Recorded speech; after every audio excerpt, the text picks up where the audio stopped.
Good morning. I'm Pete Daly, CEO of the Naval Institute. I'd like to welcome you all to our Defense Forum Washington. This year's theme is What Does the Nation Need from its Sea Services? And I'd like to ask everybody to stand and join me in the Pledge of Allegiance.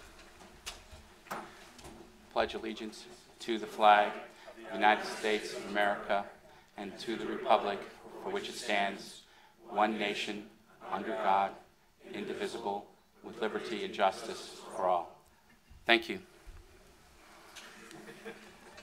Again, welcome to all our attendees. It's great to see so many friends and members of our board of directors, editorial board, advisors here today. Also see so many uniforms and including attachés. So it's great to have you here.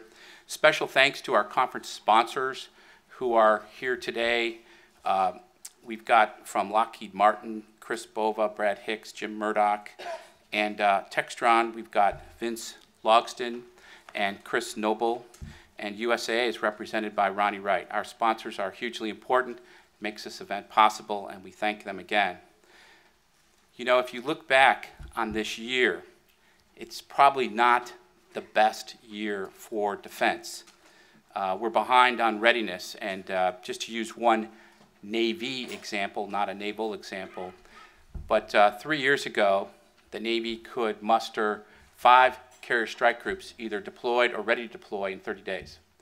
And this year, that number is 3. You could do 3 deployed or ready to go in 30 days. Next year, we're going to struggle. All the projections are struggle to make 2. So that's a glide slope to consider. Each of the services has an example like that. I note that General Dunford, in coming on as the Commandant, immediately focused on the readiness of the Corps, and there's examples in the Coast Guard the same. There's a growing consensus that we're losing our technological edge and that we need to make some big changes in research and development, innovation, and the path to acquisition, delivery, and sustainability of our systems. Our operative strategy on the defense side is the Defense Strategic Guidance from 2012.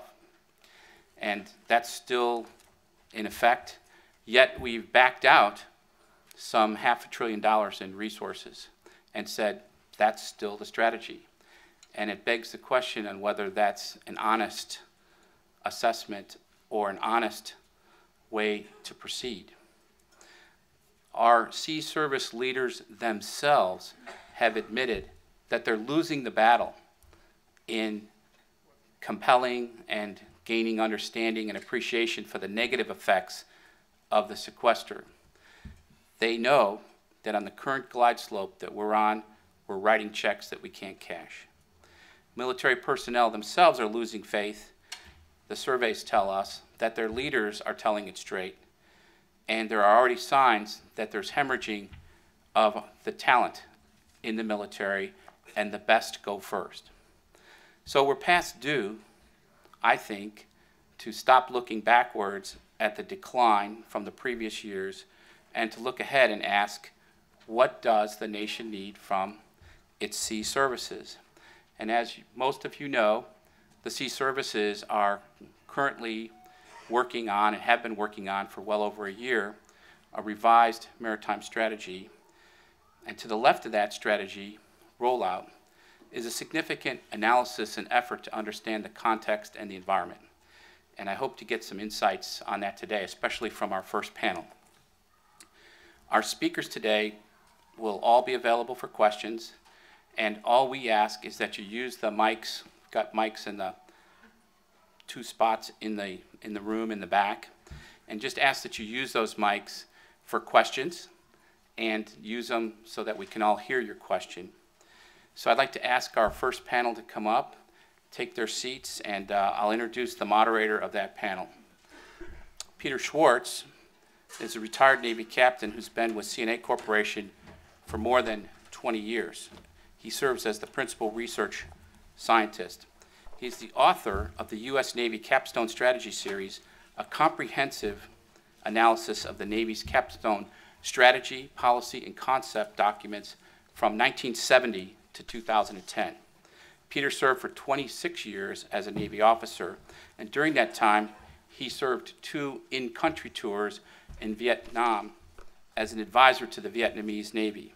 He was the principal drafter of the Navy's maritime strategy during the 1980s. He served as a director of defense operations at the U.S. mission at NATO as the Berlin Wall came down, and he was special assistant to Chairman of the Joint Chiefs of Staff, General Colin Powell, during the first Gulf War. He's co-chair of the strategy discussion group, and he gets my vote as best information sharer. He's a life member of the U.S. Naval Institute and a proceedings author, and I can't think of a better person to guide this strategic context discussion with the Sea Services today. And Peter will introduce our panelists. Peter, thank you. Pete, thanks.